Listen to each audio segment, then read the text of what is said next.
Hey everybody, Dr. White here. Quick little tutorial on some R code that goes along with methods of enumeration section 1.2. So I have logged into RStudio and I'm starting something new, so why not clean things up a bit? Global environment left over from some previous activities. I don't need those values in my global environment anymore, so I'm going to go to this broom right here where I'm waving my mouse, press it, and say, yes, I want to clear out that global environment. Another cool thing to do, got a file open from last time from the chapter 1, section 1, made some changes to it.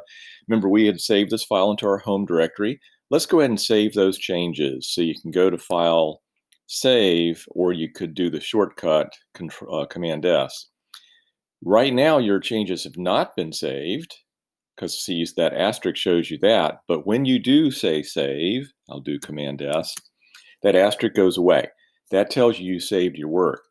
And now when you close the file, you can be sure your changes are all saved.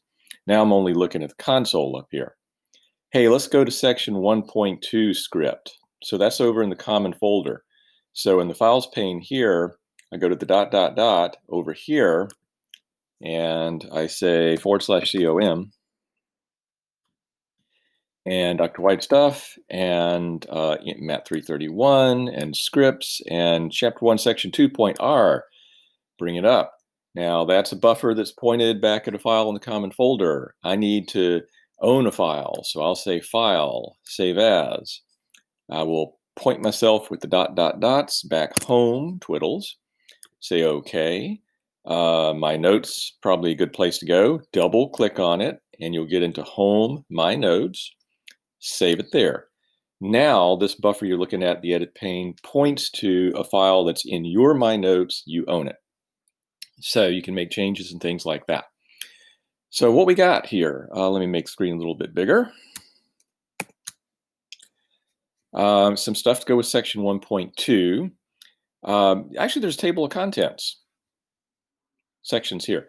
And those are created by these comments here when you put 4 or more hyphens at the end of a comment line. It makes it into a section in an R script. So that's a nice thing to do to kind of be able to, keep track, especially if the R script gets longer in the day.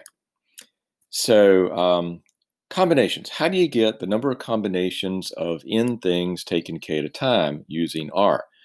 Well, there is a function called choose that'll do it for you, okay? And it takes 2 arguments, the n, the number of things you're picking from, and k is how many things you're going to pick from them.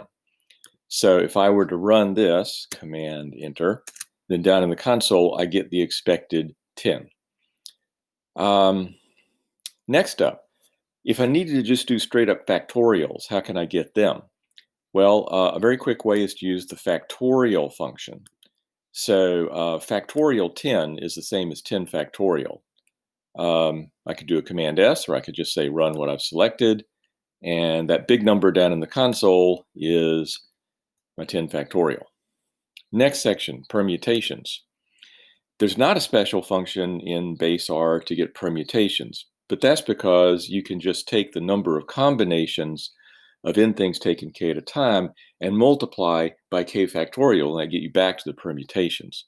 So my way for getting the number of permutations of 5 things taken 3 at a time might be to do the choose and then the times, which is an asterisk, factorial the 3. Let's see. Yep, that gets us to the 60 that we've learned about. Another way to think about factorials, there's a function called prod that actually takes products of stuff. First of all, though, let's think about form and stuff. You can very quickly make all the whole numbers from 1 to 10 using what we call the colon operator here in the middle of the 2 numbers. That'll start you off at 1, and it'll jump 1 up, 1 up, 1 up, 1 up, 1 up until it gets to the 10. So if I were to just run this line, I get a little vector of 10 numbers down here in the console. The numbers are 1 through 10.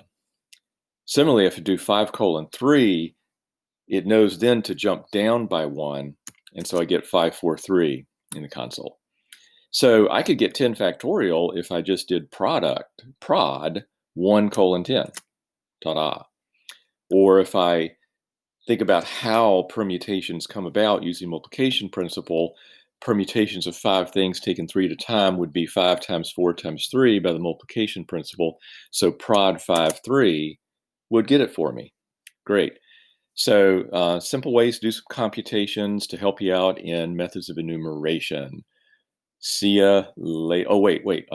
Not quite see you later. Why don't we think about setting things back up again for next time? In the files pane, I'm looking in the common folder. Usually you like to end by looking in your home folder.